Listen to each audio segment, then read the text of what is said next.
Episode की शुरुआत में हम देखते हैं बाहर कहती है कि तुम कह रहे थे कि बाहर चलकर कुछ बात करनी है, तो हम वो बात कर लेते थोड़ी देर के लिए, मुझे टेंशन तो कम होगी। इसके बाद वो दोनों बाहर आकर वॉक करने लगते हैं और बाहर पूछती है कि बताओ क्या इंपॉर्टेंट बात करनी थी। तो वो कहता है कि मुझे जॉब मिल गई है, मैं वही पुरानी माउंटेनियर स्टोर वाली जॉब शुरू कर रहा हूँ। तो बाहर कहती है कि क्या मतलब तुम्हारे पास जॉब नहीं है। तो कहता है कि हाँ, मेरे पास जॉब भी नहीं है, घर भी नहीं है, गाड़ी भी नहीं है, क्योंकि मिस्टर नज़ीर की यही शर्त थी कि मैं बिल्कुल पेनीलेस होकर फिर से शुरू करूँ, इसलिए मैं बिल्कुल शुरू से शुरू करूँगा। तो बाहर कहती है कि अच्छी बात है शुरू से शुरू करना, लेकिन ये बहुत मुश्किल रहेगा।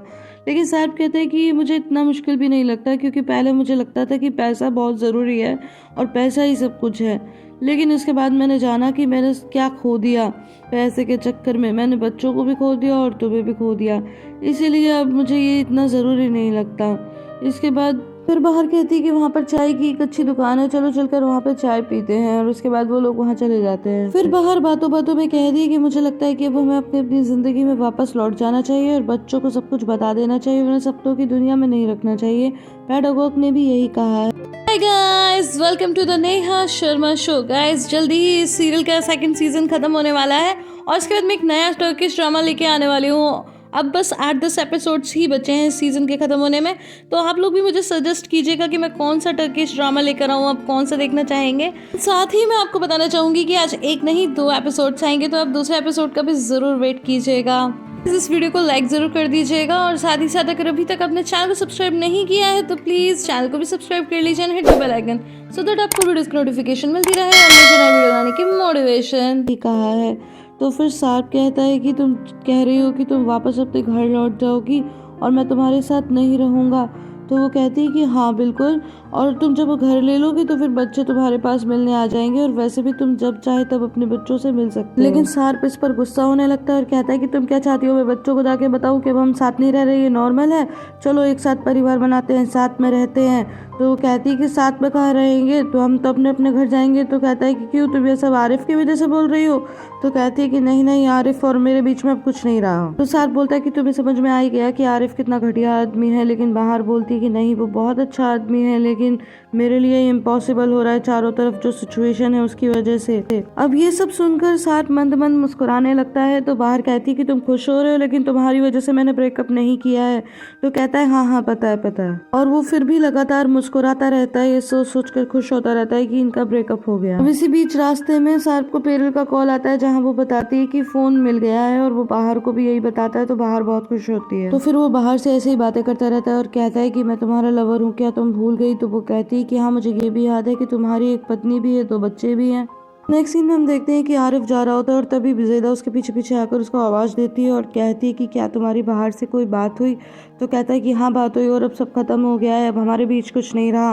ये सुनकर ज़ेदा कहती क्या तुमने कुछ नहीं कहा। तो वो कहता है मैं क्या कहता, क्या कर सकता हूँ मैं कहता कि मत जाओ वापस। ज़ेदा कहती है ठीक है तुम गुस्सा मत करो, लेकिन बाहर नहीं जाएगी उस साहब के पास वापस, तुम बस हिम्मत मत हारना, तुम डटे रहो। इतने में वो कहती है अरे सामने से एमरे आ रहा है, प्लीज मेरी एक हेल्प करो, तुम उससे कहो कि मैं अपार्टमेंट में हूँ ही नहीं प्लीज। लेकिन हम देखते हैं कि थोड़ी देर में सार्प अपनी शॉप पर चला जाता है। अब नेक्स्ट सीन में हम देखते हैं कि मिस्टर अनवर मिसेस हतीजे से कहते हैं कि मैंने डिसाइड कर लिया है कि शीरीन के बैंक में जो पैसा है उससे वो सार्प का जो कर्जा उसके पास हो गया था वो चुकाएगी। वहीं नेक्स्ट सीन में हम देखते हैं कि एमरे ज़ेदा के दरवाजे पर आकर नॉक करता है और कहता है कि मुझे पता है कि तुम अंदर हो, प्लीज दरवाजा खोलो। तो वो बोलती है कि क्या है। तो बोलता है कि मैं अंदर आकर ही बताऊंगा। तो वो कहती है कि नहीं मैं अभी अवेलेबल नहीं हूँ, मेरे गेस्ट थोड़ी देर में आने वाले हैं। तो कहता है कि प्लीज मुझे और ज्यादा परेशान मत करो, दरवाजा खोलो।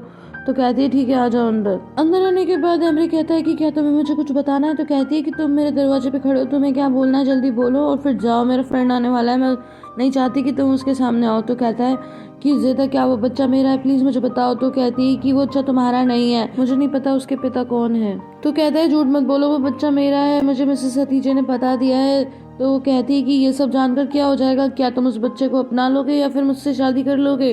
तो कहता है कि मुझे तो समझ में नहीं आ रहा कि तुम बिजनेस कर रही हो मेरे साथ। तो कहती है कि बिजनेस, कैसा बिजनेस। तो कहता है कि अचानक से इतने साल बाद तुम आकर खड़ी हो गई पूरे इस्तांबुल में, तुम्हें कहीं जॉब नहीं मिली, बस तुम्हें वो कैफे ही मिला। तुम्हारा करेज तो देखो, क्या तुम मुझे फॉलो कर रही थी, क्या तुम्हारा कोई प्लान है, तुम अर्ता को वहाँ पर भेजने वाली हो। तो ज़ेदा कहती है कि तुम दफा हो जाओ यहाँ से, मुझे तुमसे कुछ नहीं चाहिए, अर्ता सिर्फ मेरा बेटा है। और बस उसे इसी तरह फटकार के वहाँ से भगा देती है और उसके जाने के बाद खूब रोती है। नेक्स्ट सीन में हम देखते हैं कि बाहर और सार्प घर में आते हैं, जहाँ पर मिसेस हतीजे कहती हैं कि बेटा अब तुम मिडिल वाले रूम में शिफ्ट हो जाओ, लेकिन बाहर कहती है कि नहीं नहीं मम, अब इसकी कोई ज़रूरत नहीं है, मैं और सार्प अपने अपने घरों में जा रहे हैं। फिर मिस्टर एनवर कहते हैं कि जरा शीरीन को बुला कर लाओ, तो मिसेस हतीजे उसके पास जाती है, तो वो एक्सरसाइज कर रही होती है और कहती है कि मम बस मैं थोड़ी एक्सरसाइज कर रही हूँ। तो वो कहती है क्या बेटा तुम्हारा वजन बढ़ गया है? कहती है नहीं, आप मेरा रूम देने वाले हो ना बाहर को, तो मुझे थोड़ी टेंशन हो रही है। लेकिन वो कहती है कि नहीं, अब ये सब करने की जरूरत नहीं, तुम्हारे पापा तुम्हें बुला रहे हैं। और अगर शीरीन मिस्टर एनवर की हेल्प करने लगती है और बीच बीच में सार्प और बाहर के ऊपर कमेंट करने लगती है, मिस्टर एनवर उसे चुपचाप बैठकर उनकी हेल्प करने के लिए कहते हैं। इसके बाद सार्प को मुनीर का कॉल आता है और वो कहता है कि मैं फ़ोन लेकर आ रहा हूँ, तो क्या मैं आ जाऊँ? लेकिन वो कहता है कि नहीं नहीं, तुम फ़ोन लेकर मत आओ, मैं तुमसे कहीं आकर मिलता हूँ। तो कहता है ठीक है, फिर मैं थोड़ी देर बाद आ रहा हूँ।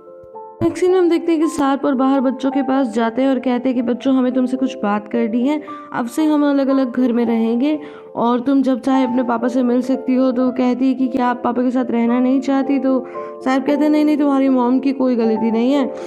तो कहते हैं कि आप नहीं रहना चाहते, क्या आप उमर और अली के पास जाना चाहते हो? तो कहते हैं कि नहीं, मैं तुमसे ज़्यादा किसी से प्यार नहीं करता, बस ये तुम्हारी और मेरी मॉम के बीच की बात है। और इस तरह से वो बच्चों को समझा देते हैं। थोड़ी देर के बाद सब लोग डिनर करने लगते हैं, लेकिन बच्चे ठीक से कुछ खा नहीं रहे थे और बस सब लोग उन्हें ही देख रहे थे कि तभी मिसेस हतीजे डोरक से पूछती है कि क्या तुम्हें खाना पसंद नहीं आया? तो वो कहता है कि नहीं, मुझे पसंद है। तो फिर तुम लोग क्यों नहीं खा रहे? तो वो कहता है कि हमारे पापा तो हमारे साथ नहीं रह पाएंगे ना, वो तो अलग हो जाएंगे। तो फिर बाहर और सार्प एक बार फिर से बच्चों को समझाने की कोशिश करते हैं और बाहर कहती है कि बेटा कुछ भी नहीं बदलेगा, तुम्हारा जब मन करे तुम अपने पापा से मिल लेना। लेकिन फिर बच्चे पूछते हैं कि पापा का घर कहाँ है? तो वो कहता है कि बेटा अभी मेरा घर नहीं ढूंढा, पर जैसे ही मैं ढूंढ लूंगा तो मैं अपने पास बुला लूंगा। नेक्स्ट सीन में हम देखते हैं कि मिस्टर एनवर सिलाई का काम कर रहे होते हैं और तभी बाहर वहाँ आती है और उन्हें गले लगाती है और किस करती है और चली जाती है। और दूसरी तरफ हम देखते हैं कि सार्प बच्चों के साथ सो रहा होता है। थोड़ी देर बाद बाहर फिर से आती है और सभी दूसरे लोग भी आते हैं जो मिस्टर एनवर की हेल्प करते हैं काम में और उन्हें आराम करने के लिए बोलते हैं। अभी वो लोग काम कर ही रहे थे कि वहाँ पर सार्प आ जाता है और बोलता है कि आप लोग अभी सोए नहीं? तो वो बोलते हैं कि नहीं। तो फिर बोलता है कि मैं आपकी हेल्प कराता हूँ, लेकिन मिसेस हतीजे उसे रोकती हैं, पर बाहर कहती है कि नहीं नहीं, ये बहुत अच्छी सिलाई करता है, अभी मैं दिखाती हूँ। और फिर वो भी उनकी हेल्प करने लगता है। तो सब लोग चले जाते हैं और बाहर और सार्प मिलकर सारा काम करने लगते हैं। अब हमें मॉर्निंग का सीन दिखाया जाता है, जहाँ पर मिसेस हतीजे और मिस्टर एनवर अभी भी सो रहे होते हैं और वहीं पर सार्प अभी तक काम कर रहा था। और तभी वहाँ पर मिस्टर एनवर आते हैं और बोलते हैं कि बेटा तुम अभी तक काम करते, तुम सोए नहीं? तो वो कहता है कि मैं क्या करूँ, मेरे पास तो करने के लिए कोई काम नहीं है, मेरे पास बस एक ही काम होता है कि बच्चों को मैं स्कूल से ले आता हूँ और स्कूल छोड़ देता हूँ, इसीलिए मैं आपका ये काम ही करने लग गया। फिर बातों बातों में मिस्टर एनवर सार्प से कहते हैं कि हम तुम्हारे पैसे तो फिर वापस कर देंगे। तो कहता है कि कौन से पैसे? तो वो कहते हैं कि जो तुमने बाहर को देने के लिए दिए थे। तो कहता है कि आपने वो बाहर को क्यों नहीं दिए? तो फिर वो पूरा किस्सा बताते हैं कि किस तरह शीरीन ने वो पैसे ले लिए और फिर क्या क्या हुआ। तो फिर इतने में बाहर भी वहाँ आ जाती है और फिर बाहर कहती कि क्या बातें करें आप लोग। तो फिर मिस्टर एनवर बोलते हैं कि बेटा तुम कब उठी? तो वो बोलती है कि बस मैं तो वॉशरूम जा रही थी, लेकिन मेरा मन करा कि मैं आप लोगों को देख लूं कि आप क्या कर रहे हैं। फिर मिस्टर एनवर उसे ये भी बताते हैं कि कैसे सार्प पूरी रात जागकर काम करता रहा। तो वो कहती है कि तुम्हें ये सब करने की क्या ज़रूरत थी? तो वो कहता है कि मैं और क्या करता, खाली तो रहता हूँ मैं। इसके बाद मिस्टर एनवर बोलते हैं कि बेटा मैं इससे कह रहा हूँ कि अपने पैसे वापस ले लो। तो फिर बाहर भी पूछती है कि पापा कौन से पैसे? तो फिर वो पूरी बात बताते हैं और कहते हैं कि मैंने तो वो पैसे नहीं लिए थे, लेकिन तुम्हारी मॉम ने वो पैसे ले लिए और तुम्हें बताया नहीं, लेकिन वो सोचती थी कि तुम्हारे ऊपर ही उन पैसों को खर्च कर देंगी। लेकिन बीच में शीरीन को सब कुछ पता चल गया और उसने पैसे ले लिए।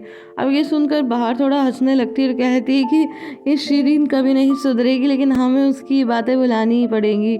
इसके बाद वो कहते हैं कि तुम अपने पैसे वापस ले लो। सार बोलते हैं कि आप कैसी बातें कर रहे हैं, वो पैसे तो मैंने बाहर को दिए थे, आप बाहर को ही दे दो। लेकिन बाहर उन्हें लेने से मना करती है और इधर सार भी उन पैसों को लेने से मना करता है। तो ये सारी बातें सुनकर मिसेस हतीजे जग जाती हैं और फिर वो भी वहाँ आती हैं और फिर वो कहती हैं कि एनवर अगर सार्प पैसे नहीं लेना चाहता, उसे ज़रूरत नहीं है, तो आप इतना इंसिस्ट क्यों कर रहे हैं? और इसी तरह की बातों में अंत में ये डिसाइड होता है कि उन पैसों को डोरू के फंक्शन और डिशवॉशर खरीदने में यूज़ किया जाएगा।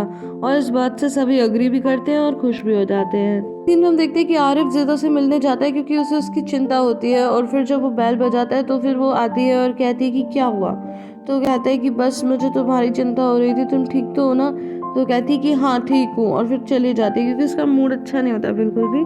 तो बहुत ही रूडली कहकर वहाँ से चली जाती है और दरवाज़ा भी बंद कर देती है। सीन में हम देखते हैं कि मिसेस सतीजा और बाहर दोनों ही कैफे के लिए जा रहे होते हैं और रास्ते में बात कर रहे होते हैं। तो फिर बाहर बोलती है कि मॉम, मैंने सोचा है कि मैं ज़ेदा से आज मिलूंगी और बात करूंगी, क्योंकि ऐसे मैं अब और बर्दाश्त नहीं कर सकती। तो फिर मिसेस खदीजा से बताती हैं कि कैसे एमरे को जब ज़ेदा के बच्चे के बारे में पता चला तो फिर वो सीधा उनसे मिलने आया और उसने क्या क्या बातें की। फिर मिसेस खदीजा कहती है कि मैंने मिस्टर एमरे को पहले कभी ऐसे नहीं देखा, वो बहुत ही कंफ्यूज थे। जाहिर है कि कोई भी आदमी ये सब जानने के बाद कंफ्यूज तो हो ही जाएगा। इसी तरह की बात करते हुए वो लोग कैफे पहुंच जाते हैं और फिर एमरे को विश करते हैं। फिर एमरे कहते हैं कि इससे पहले आप लोग मुझसे पूछे तो मैं बता दूं कि यहाँ पर ज़ेदा नहीं है। फिर वो कहते हैं कि ठीक है, हम लोग कर लेंगे काम। उसके बाद में बाहर कहती है कि मॉम, मेरा फ़ोन अभी तक नहीं आया है, तो क्या आप मुझे अपना फ़ोन दे दोगी, मेरे को ज़ेदा से बात करनी है। तो वो फ़ोन दे देती हैं, लेकिन फिर वो कॉल नहीं करती और कहती है कि कोई फ़ायदा नहीं है, अगर मैं कॉल करूँगी तो वो मेरा फ़ोन ही नहीं उठाएगी, इसलिए अच्छा होगा कि मैं उससे जाके मिल लूँ। गाइस, आई होप आपको ये वीडियो पसंद आई होगी। अगर पसंद आई है तो इसे लाइक, शेयर एंड कमेंट करना बिल्कुल भी ना भूलें। फिर मिलती हूँ अगली वीडियो में, तब तक के लिए bye bye and take care.